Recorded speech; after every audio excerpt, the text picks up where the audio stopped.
Joja harka fuuna daawwattootaaf dhaggeeffattoota keenyaa kun miidiyaa keessan Qaanqee Show torban toora Facebook YouTubein kan isin bira geessu sagantaa gingilchaati.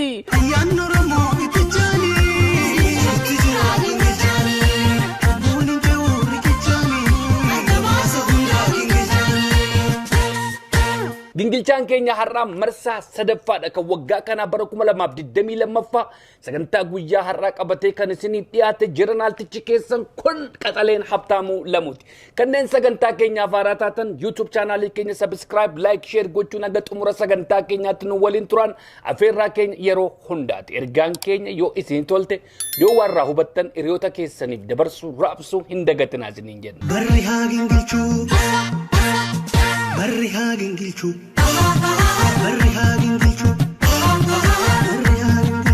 Daawwattootaaf dhaggeeffattoota keenyaa sagantaa guyyaa har'aa qabannee isiniif dhiyaanne akkuma beekamu ispoonsara godhee kan nu cinaa dhaabbataa jiru Goobanaa and Associates. Gorsa seeraa barbaaddu dhimma seeraa qabdu muuxannoo gabbataa waggoota 19 oliif horanneen hoggaas tajaajilu gammachuun keenya guddaadha. Goobanaa and Associates balaa konkolaataa, balaa xiyyaaraa, dhimma yakkaa, dhimma immigireeshinii, dhimma maatii dabalatee dhimmoota seeraa kamuu irratti tajaajila ni kennina. Waajjirri keenya inni muummeen St. Paul Minnesotaadha. Teessoon 2147 University Avenue West Suite 117 St. Paul Minnesota. Waajjira keenya isa damee Valentine 15720 Brixham Hill Avenue, Suite 300, Charlotte, North Carolina 28277 jiruttis koottaa tajaajila siniif kennuuf qophiidha. Tajaajila seeraa nuti kenninuuf maamiltoonni keenya ragaadha. Lakkoofsi bilbilaa 1888 Goobanaa 5 yookaan immoo 1888 4623625 Goobanaa and Associates. Goobanaa and Associates sagantaa keenya gingilchaa marsaa sadaffaa kan waggaa kana ispoonsara gochuu keessaniif kabajaaf ulfina guddaa isiniif qabna.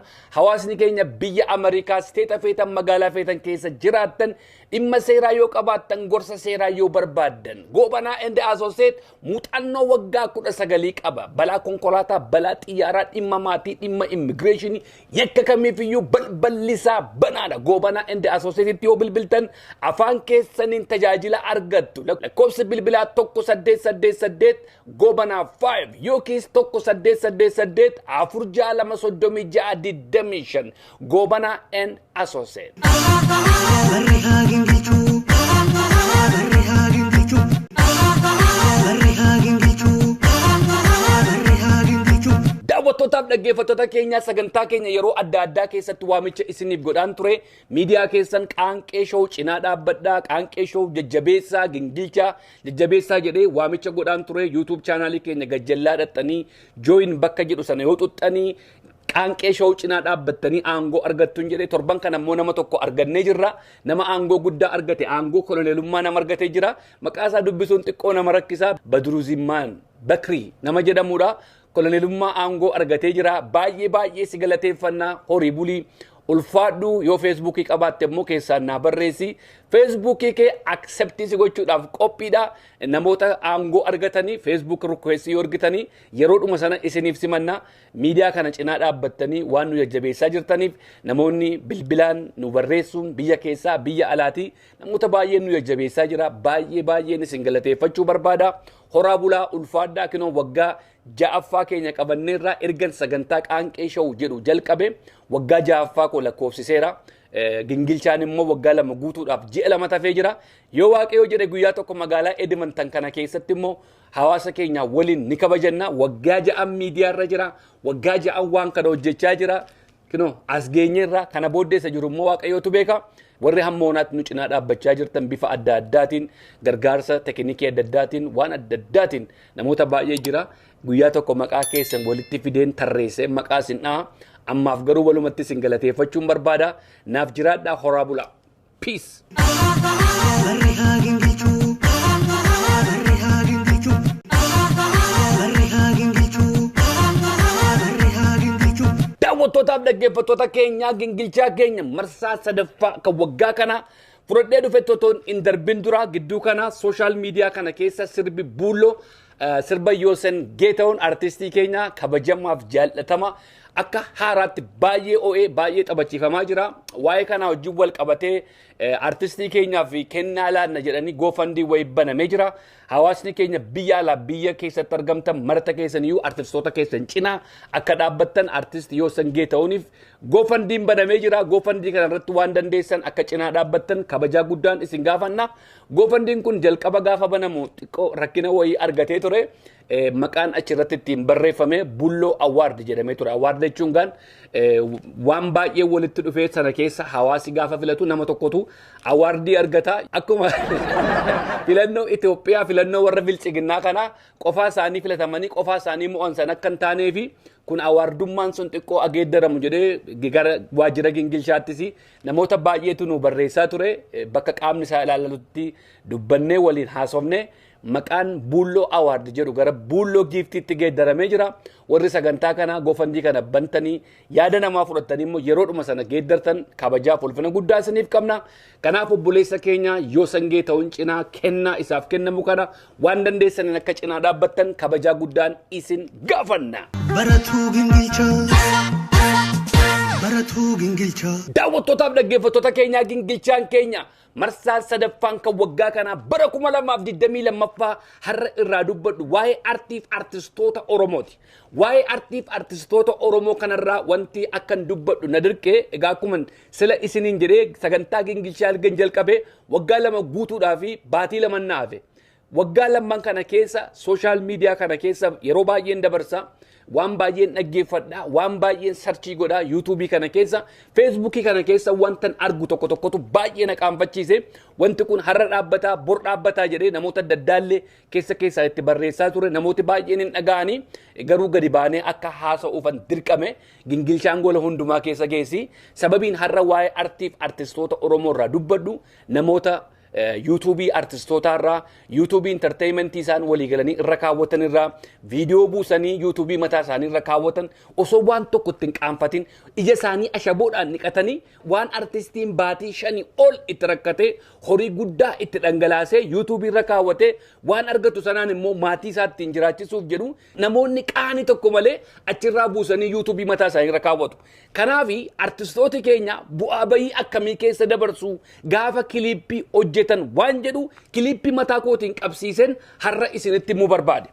Sirboota artistoota keenya adda addaa fudhadhee irraa haasa'uun xiqqoosee na rakkisa. Maaliif bu'aa bayii isaan keessa dabarsan akka gaariitti waan hin beeknee fi kan korraan kaasee garuu kan isaanii hubachuu dandeessu waan ta'eef sirba tokko gaafa hojjennu bu'aa bayii maalii keessa dabarra? Maal keessa dabarree sirba tokko isin biraan geenya? Sirba isin daqiiqaa 5 teessanii dhaggeeffattan isa duwwaa miti, namoota achirraa buusanii immoo kan isaaniirra kaawwatan duwwaa miti.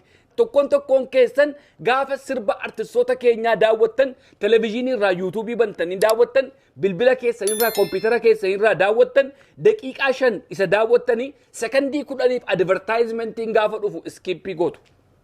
Sekondii 5 yoo baay'ate sekondii 10 advertaayizimentiin iseen dhuftu suni yoo advertaayizimentii sana ilaaltan artistiin sirba sana achirra kaa'ee galii xiqqoo irraa argachuu danda'a. Isin garuu sana iskiippii gochuu keessaniif artistii waan argatuun qabu jechuudha. Artistooti keenya sirba tokko hojjechuudhaaf yoo xiqqaate akka birrii Itoophiyaatti 200,000 ol itti baasu. Baatii 5 ol itti fudhata. Hamma audio sana sagalee sana dhaqanii istiidiyoo keessatti galanii muuziqaan irratti dalagamee miiksingiin xumuramee achii ba'ee shubbistoonni shaakalanii lookeeshinii filatan nama viidiyoo waraabu waammatanii viidiyoon waraabamee idiitii ta'ee isin bira ga'uutti yoo xiqqaate baatii 5 irraa fudhata. Horii guddaa irratti dhangalaasa yeroo baay'ee irratti guba. Isin garuu sekondii 5 sekondii 10 artistii sanaaf hin qabdan. Sirbi tokko gaafa dhufu faarfannaas haa ta'u manzumaaf haa ta'u wanti tokko gaafa dhufu sekondii 10 teessanii advertaayizimentii obsa isaan qabdan. Isin kana gochuu keessaniin isintu kaffalaaf miti, isintu kiisii keessaa kennaaf otoo hin taane yuutuubii kennaaf faranjii kennaaf kanallee afaan irraa qabaa jirtu. Kana gochuu keessaniin hammam akka artii Oromoo quucarsaa jirtan hin beektan. Kana gochuu keessaniin hammam artistoota Oromoo agabuu akka bulchisaa jirtan hin beektan. Artistooti keenya baay'een isaanii jireenyi isaanii harkaa afaan. waan qaban artii Oromoo irratti spendii godhu. Akka duraallee miti amma YouTube irra kaatanii YouTube irra saantima xiqqoollee taatu ni argatu. Saantima sanaan immoo deebi'anii kilippii biraa hojjetu. Saantima sana garuu akka isaan hin arganne kan godhaa jiran tokkoon keenyaadha. Maal gochuudhaan? Advertisementii sana iskippii gochuudhaan. Sirba sana YouTube irra daawunloodii goone YouTube mataa keenyaarra kaa'uudhaan hammam akka of jaallannu laala. Hammam akka of jaallannu. Waan namni hammanatti rakkatee itti dhamee asiin ga'e utuu ittiin qaanfatiin fuunee YouTube keenyarra keenye horii ittiin ofii keenya corannu. Rakkoon artistooti keenya keessa jiran rakkoo guddaadha. Artistooti keenya rakkoo hamaa keessa jiru. Maaliin hamaa keessa jiru? Waan argatan artii irratti balleessu. Artii irraa garuu deebi'anii argachaa hin jiran. Mootummaan sappoortii isaan godhaan jiru. Abbootiin qabeenyaa isaan gargaaraa hin jiran. Namni yeroo dheeraadhaaf artistoota keenya gargaaraa ture abbaan qabeenyaa tokkittiin kan jiru obbo Dinquu Dayyaas. Namni yeroo baay'ee ergaa ture. Gaafa artistiin dhukkubsate, gaafa artistiin waa barbaade namni cinaa dhaabbachaa ture nama kana ture. Har'a obbo Dinquun eessa akka inni jiru ni beektu. Biyya keessaa baqatee biyya hambaa jira. Abbootiin qabeenyaa bira artistoota keenya cinaa dhaabbachaa jiru. Tarii gola keessatti jiraachuu danda'a ta'u. Miidiyaadhaan ammoo naatti wanti agarra hin jiru. Aadaaf turizimiin gargaaraa hin jiru. Mootummaan gargaaraa hin jiru. Abbootiin qabeenyaa cinaa dhaabbataa hin jiran. Artistooti keenya waan argatan kana fuudhanii artii irratti investii godhu. Artii irraa garuu waa deeffachaa hin jiran. Kanaaf guddinni artii keenyaa hamma yaadame sana hin geenye. Artistooti sirba babbareedaa baasaa jiru. Baasaa jiru. Baay'ee jira sirbooti babbareedaan. Kanaa ol ba'uu danda'a ture. Kanaa ol hojjetamuu danda'a ture. Garuu rakkoon isaa maanni faayinaansaalii rakkoo jira. Artii kana cinaa namni dhaabbatu hin jiru. Artiin kun akka inni guddatu abbootiin qabeenyaa irratti investii godhaa jiran hin jiran. Sirba afaan Amaariffaa fudhadhaa. Har'a artistiin afaan Amaariffaa tokko sirba qeenxee tokko yoo baase bor konkolaataa qaba. Sirba qeenxee tokko yoo baase bor Ameerikaa dhufa. Sirba qeenxee tokko yoo baase bor Awurooppaa kana keessa naanna'a. Artistiin Oromoo laala albeemii 3, 4, 10 warra qabanii guyyaa tokko biyya keessaa hin baane jira. Biyya keessaa ba'uu jibbaniiti, ba'anii hojjechuu jibbaniiti. Nuti artii kana guddisaa hin jirru. Afaan Tigiriffaa laala. Artistooti afaan Tigiriffaatiin sirbaa turan eessa jiru? Har'a artistoonni Oromoo yeroodhaa gara yerootti goofandii bannee fi kadhanna. Baay'ee nama qaanfachiisa kun akka uummata bal'aa kanaatti. Nan qaanfadhan al tokko tokko. Artistoota keenya gaafa isaan dhukkubsatan yeroo goofandii bannu. Abaluun dhukkubsate maaloo horii walitti qabaa fi jenne artist akka nuu goobanaafaatiif goofandiin akka Zarii Wadaajoofaatiif goofandiin banamee horii walitti gaafa qabamu nan qaanfachiisa. Warra umurii isaanii guutuu artii keessatti fixan. Warra umurii isaanii guutuu qabsoo Oromoo keessatti fixan. Har'a harka namaa ilaalu. Sila har'a harka namaa ilaalan turan utuu kaleessa jajjabeessineera ta'e. Artistoota har'a lubbuun jiran dargaggoota keenyas yoo har'a nuti isaaniin jajjabeessine akka isaan faayinaansaalii dhaabbatan hin goone bori waan akkasiitu isaan mudata. Rakkoodhuma kanatu isaan mudata bor. Kanaaf namni keenya baay'een hubachuu qabdu rakkoon artistooti keenya keessa jiran. Rakkoon artistooti keenya keessa darban bu'aa bahii isaan keessa darbaa sirba tokko hojjetan hubachuu qabdu. Sirba koorraan fakkeenya fudhadhee har'a haasa'a. Sirba Wallagga daawwannaa jiru. Biyya Kanaadaa irraa ba'een Wallagga dhaqee hojjedhe. Wallagga dhaqee gaafan hojjedhu chaalenjii akkamiin na mudate. Sila natti tola akkaataadhuma Finfinnee irraa ka'een Amboo keessa qaxxaamuree magaalaa Naqamtee ga'een Naqamtee irraa waan na mudate kaasee toon haasa'aa deeme natti tola garuu akkaataa tartiiba sirbichaattan deema. Akkaataatti sirbichi itti qindaa'ee gallakkifame hedduun keessan tarii sirba kanan daawwanne ta'a. Sirba kanatti baay'een dadhabe. Sababiin itti sirba kana hojjedhe sababii lama qaba. Bara 2015 keessa hojjedhe osoo fincilli guddaan sun hin ka'in dura. Yeroo sana sooshaal miidiyaa kana keessa Oromoof Oromoo walitti buusu, gandaan walitti buusu, amantiidhaan walitti nu buusuun baay'ee irratti dalagamaa ture. Keessumaa immoo uummata naannoo dhiyaarraa dhufe kana seexana fakkeessanii, jinnii fakkeessanii lafa ka'anii ololli irratti gaggeeffamaa ture ilmaan mishiinarii jedhaniifa. Kunoo har'a warra biyyatti galanii paarlaamaa keessaa bakka argatan. Isaan faatu irratti bobba'aa ture. Yeroo sana keessa gaafa tarii biyya alaa kana keessatti namoota naannoo sanaa dhufan nama 5 nama 10 arganii uummata kana guutuu arrabsaa jiru. Uummati kun dachiin irra jiraatu, dachiin Oromiyaa sunoo maal fakkaata? Mee ilaalan maal akka isaan arrabsaa jiran, maal akka isaan xiqqeessaa jiran, maal akka isaan diina godhaa jiran nama 5 nama 10 nama biyya alaa jiru na warra qabsoo keessaaf jettee ummata bal'aa kana warra arrabsuu fi dachiin Wallaggaa maal fakkaatti mee ilaalan jedheen kana ofirratti murteeffadheen sirba kana qindeeffadhee sirba kana akkanaa qophaa'u godheen asirraa biyya dhaqee biyya keessatti waraabe yeroo hammaataa sana keessa sirbichi kunoo kana.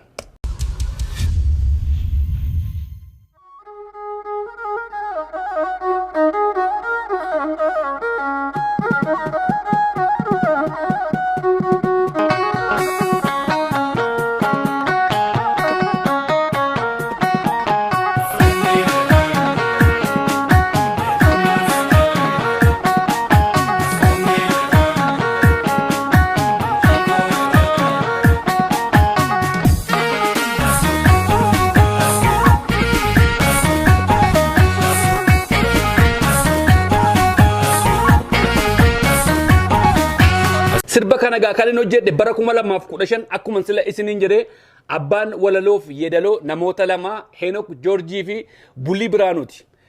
Muuziqaa isaa kan naa qindeessee kan miiksingii godhee Daawit Taaddasaati kan sagalee jalaa qabu Henokii akkuma sila Paaster Henok jedhamanii jiru. Isatu naa kennee kiliippii isaa immoo kan hojjete Raayyaa Istiidiyoo Abiraam Raayyaati. Sirba kana waraabuudhaa fi asii biyya Kanaadaa irraa kaanee Finfinnee dhaqee Finfinneetti ergan sagalee hundumaa xumuradhee booddee hiriyaa kiyya Raayyaa Istiidiyoodhaa fi akkasumas Sorsaa Lammii waliin taane sadi taanee makiinaa Viiksii kireeffannee gara Wallaggaa qaxxaamurre sababii laman qaban tureen isiniin jedhe sababiin sirba kanatti waraabuuf ka'e. Sirba kana magaalaa Finfinnee keessatti waraabee deebi'uu man danda'an ture garuu dachiin sun maal akka seen fakkaattu firris alagaanis hawbatu. Warri olola ummata kana irratti oofaa jiran warri qee kana arrabsaa jiranii qee maalii akka isaan arrabsaa jiran lafa bareedduu maal fakkaatu akka isaan xiqqeessaa jiran ummata jannata keessa jiraatu kana yeroo gara yerootti arrabsaa akka isaan jiran akka isaan hubataniifanitu qee kana dhaqee waraabuudhaaf dirqame. Anaaf akka dookumentariitti sirba duwwaa miti akka dookumentariitti ilaalan dachicha ilaalan sagalee koorra muuziqicha walaloorra dachiisan akka isaan ilaalan waan barbaadeefan dachii kana keessa guutummaa waliin deemeen Wallagga guutuu waraaba jedheen sirba akkasitti qindeeffadhee ka'e. Kaayyoon koo akkas ture garuu rakkoo adda addaa waan na mudatee fi sana irraa kakaafna utoon waliin hin ga'inan hamma tokkitti waliin ga'ee ol deebi'uudhaaf dirqame. Sababiin inni lammaffaa immoo gaafa muuziqaa sana bira geene seettima.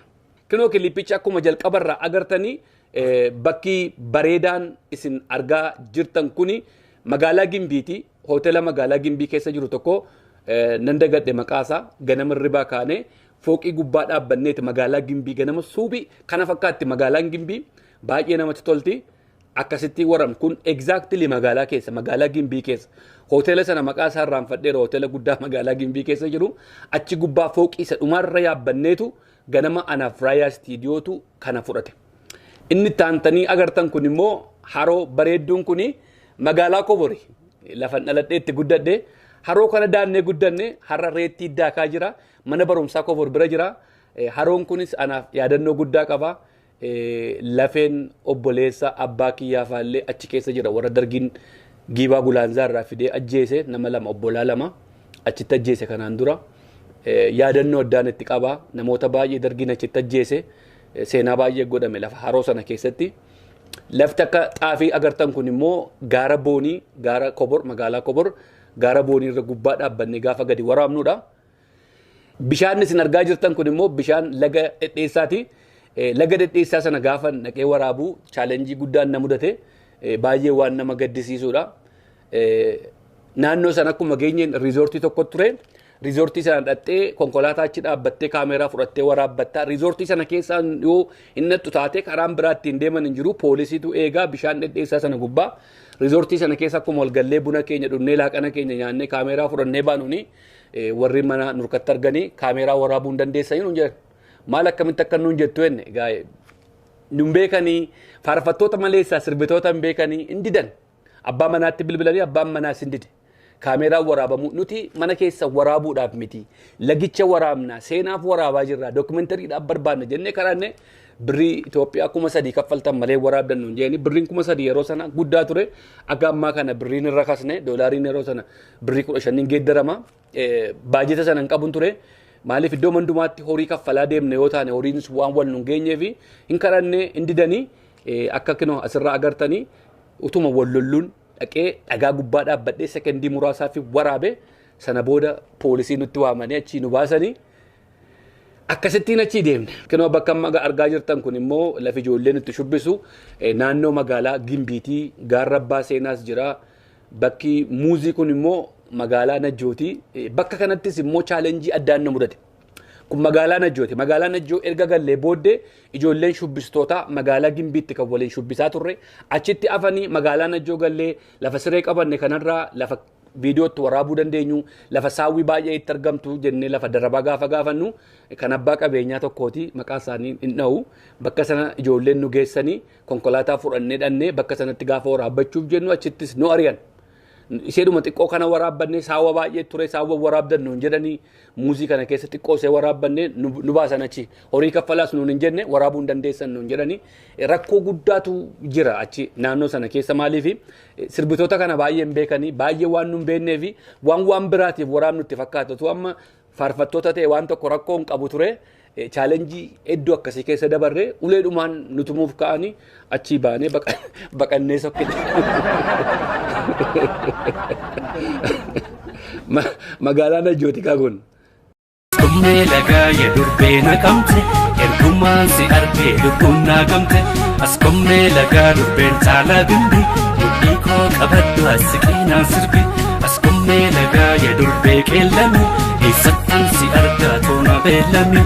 Askomne laga ya durbe wallaka takkumaan dhufee taan ijaan sin argaa.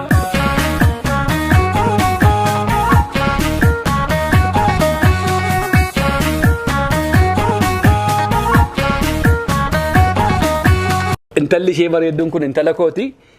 Akkuma kiliippii kanarratti argaa jirtan gaan ijoolleen shubbisan kuni intalli isheen akka akteeraa taate na wajjin hojjettu kun ijoollee Gimbiiti.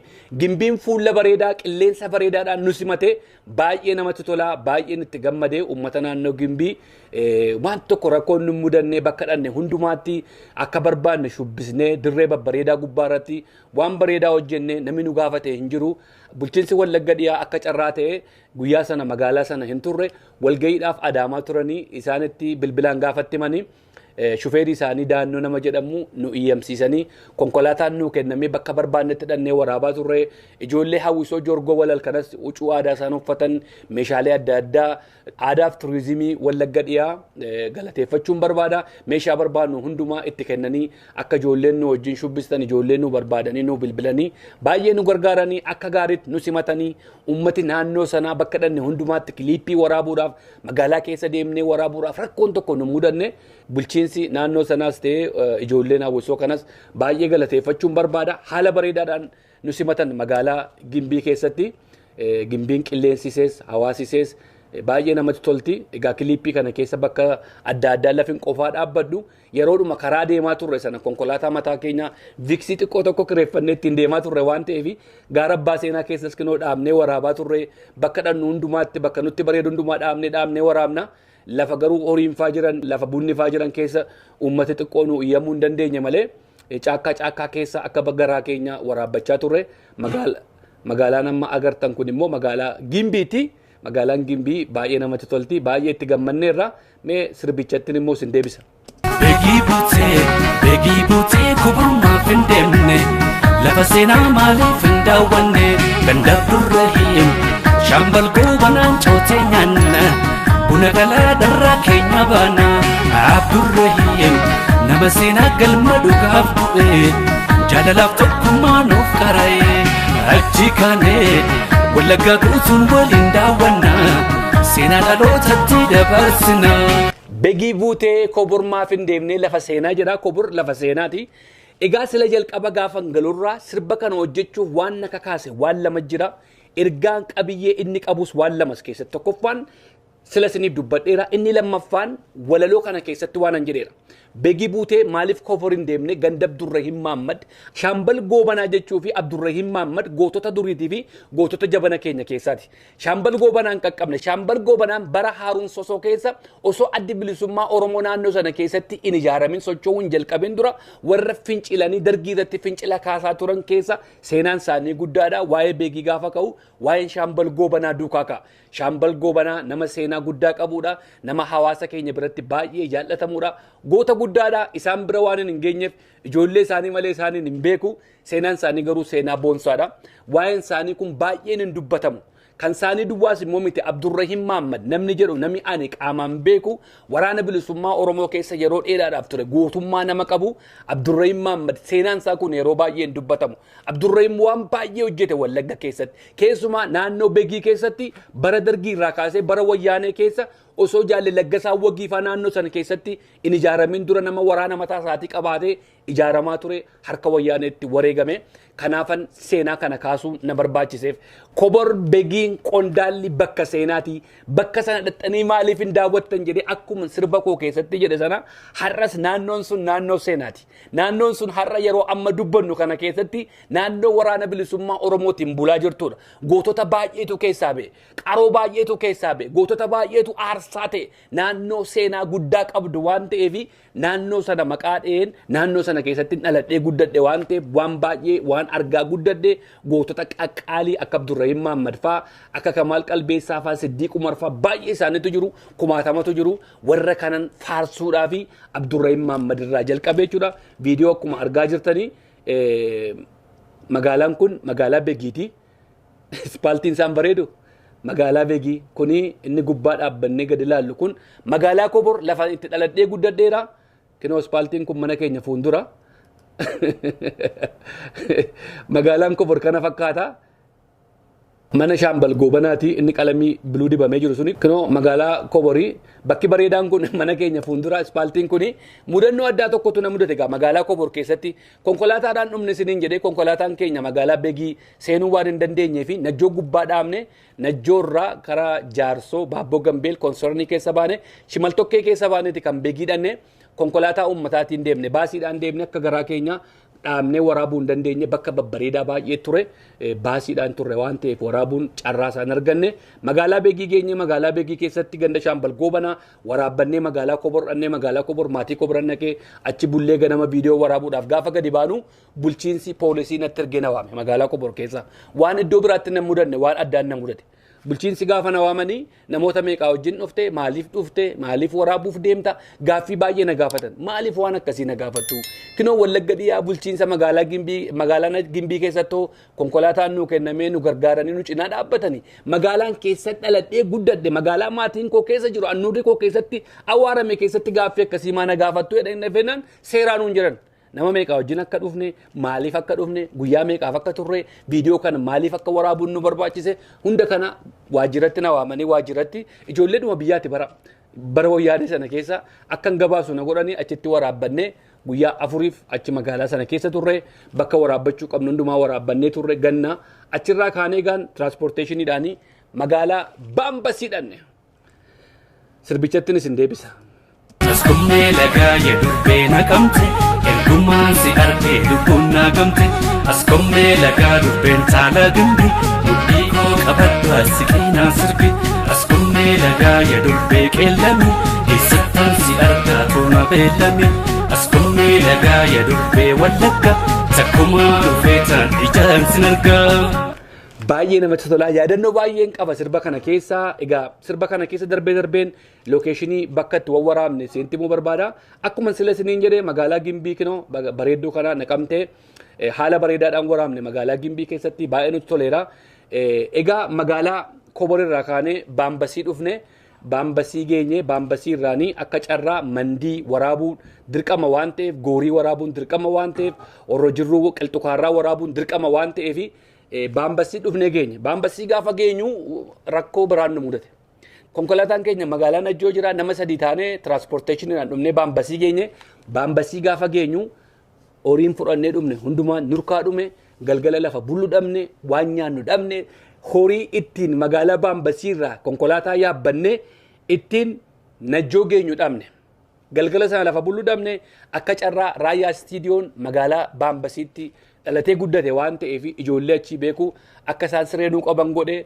siree sana bullee ganama garaa qullaa otoo waan tokko hin nyaatin achirraa immoo kaanee tiraanspoorteeshinii konkolaataa gara Najjoo deemu wayii argannee nama sana kadhannee pliis magaalaa Najjoo geenyee sii kaffalla saantima hin qabnu yoo barbaadde dabilii sii kaffalla nu fuudhii deemee inneeni achirraa shufeerichis nu dinne nu fuudhe gaafa nu fuudhu daabbus gubbaa dhannee daqiiqaa muraasaa fi kiliippiin sila siniin jedhu sana poolisooti nu iyyamanii waraabbanne achirraa magaalaa mandii geenye hin kadhanne magaalaa mandii kana akkuma agartan bakka xiqqoo kana duwwaa waraabbachuu dandeenye agabuu bullee ganama beelaa an konkolaataa keessaa gadi bu'uun dadhabe gurbaan gaafa kiliippii waraabuudhaaf gadi bu'ee viidiyoo waraabbachuudhaaf konkolaataa bira dhaabbannee gadi buunu poolisiin tiraafikiin fiigaa dhufe waraabdan jedhee gaafa namoota nu beekan bira geenye waan tokko rakkoon hin jiru tiraafikiin sun akka tasaa waan na beekuu fi akka waraabbannu nu iyyame achii waraabbanne yeroo hedduu turuu hin dandeenye magaalaa mandii keessa hawaasni mandii dhiifama nu godha konkolaataa mataa keenyaan qabnu akka barbaanne keessa olii gad deemnee waraabuu hin dandeenyu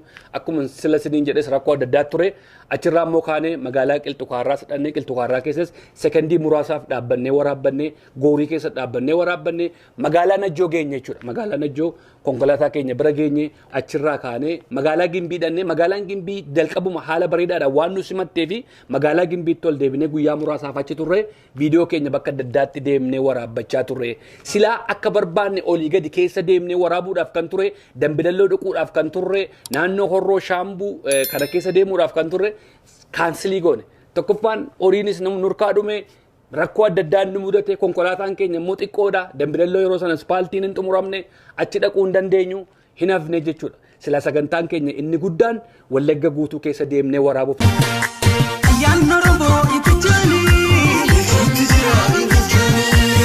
Sababiin waan kana hundumaa keessa galee isinitti haasa'aa jiruu fi bu'aa bayii artistoota keenya keessa darban akkasiin bartaniif.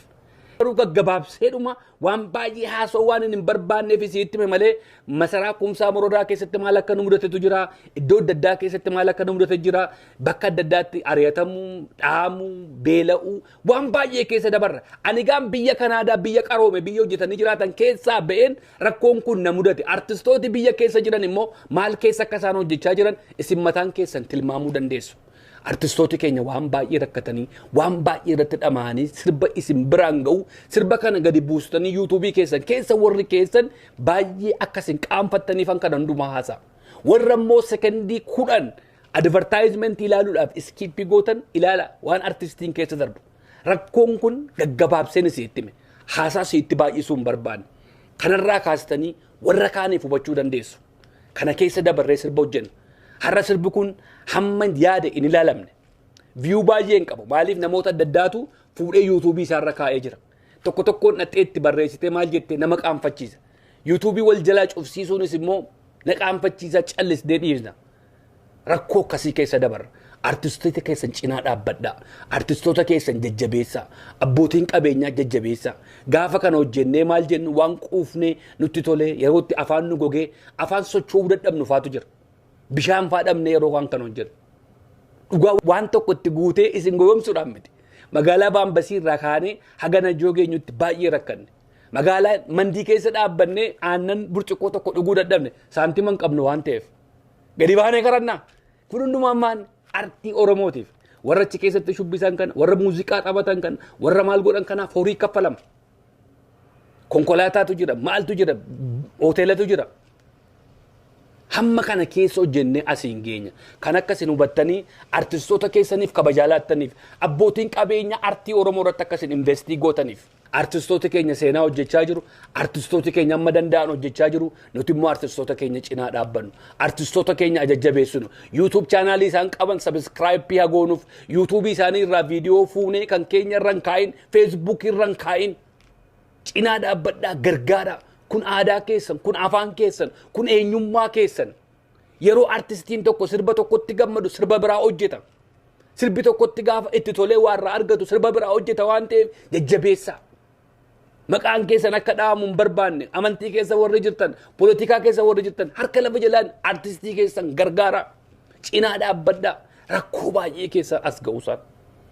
Gaafa agartanii waliin shubbistan amma bulloonii gaafa farda sanaan quruphisuufaa baay'uma jireenya hundumaatti tolee hojjetu sitti fakkaata. Leencoon sirba bareedaa sana hilluu abbaa booraa keessa dhaqee kan hojjete waan hundumaan itti tolee itti bareedee waan hojjetu sitti hin fakkaatin. Afaantu goggognee nu hojjenna. Afaan osoo nu goggogu hojjenna. Osoo garaan nu gogu garaan nu beela'u hojjenna. torban dhufu keessas ammas kilippii biraatiin isinitti deebi'a. Kun namooti hundumaan ammas artistoota keenya understanding gootanitti ammas artistoota keenyaaf bakka qabdanitti nan hojjedha. Artistooti keenya yoo isaan waa balleessanirree dhagaa irratti guuru arrabsuu xiqqeessuu kana keessa akka baanuufi. Barri haa gingilchuu. Barri haa gingilchuu. Barri haa gingilchuu. Barri haa gingilchuu. Daawwattootaaf dhaggeeffattoota keenya sagantaa keenya gingilchaa marsaa sadaffaa kan waggaa kana har'a ispoonsara gochuun kan nu cinaa dhaabbatan Goobanaa and Associates. Gorsa seeraa barbaaddu dhimma seeraa qabdu muuxannoo gabbataa waggoota 19 oliif horanneen hoggaas tajaajilu gammachuun keenya guddaadha. Goobanaa and Associates balaa konkolaataa, balaa xiyyaaraa, dhimma yakkaa, dhimma immigireeshinii, dhimma maatii dabalatee dhimmoota seeraa kamuu irratti tajaajila ni kennina. Waajjirri keenya inni muummeen St. Paul Minnesotaadha. Teessoon 2147 University Avenue West Suite 117 St. Paul Minnesota. Waajjira keenya isa damee Valentine 15720 Brixham Hill Avenue Suite 300 Charlotte, North Carolina 28277 jiruttis koottaa tajaajila siniif kennuuf qophiidha. Tajaajila seeraa nuti kenninuuf maamiltoonni keenya ragaadha. Lakkoofsi bilbilaa 1888 Goobanaa 5 yookaan immoo 1888 4623625 Goobanaa and Associates. Goobanaa and Associates sagantaa keenya guyyaa irraa sponsora waan gootaniif kabajaaf ulfina guddaa isiniif qabna. Hawaasni keenya biyya Ameerikaaf naannoo isheetti argamtan dhimma seeraa yoo qabaattan, gorsa seeraa yoo barbaaddan, Goobanaa and Associates lakkoofsi bilbilaa 1888 Goobanaa 5 yookiis 1888 4622625 balaa konkolaataa, balaa xiyyaaraa, dhimma maatii, dhimma immigireeshinii yakka kamiifiyyuu Goobanaa and Associates afaan keessaniin tajaajila argattu. Baratuu gingilchaa. Daawwattootaaf dhaggeeffattoota keenya sagantaa keenya guyyaa irraa waan nu daawwattaniif hedduu galatoomaa. YouTube chaanaalii keenya subscribe gochuun ergaan kun yoo sitti tolte immoo hiriyoota keessaniif dabarsuu hin dagatina. Nagaan nuuf tura. Baratuu gingilchaa. Baratuu gingilchaa.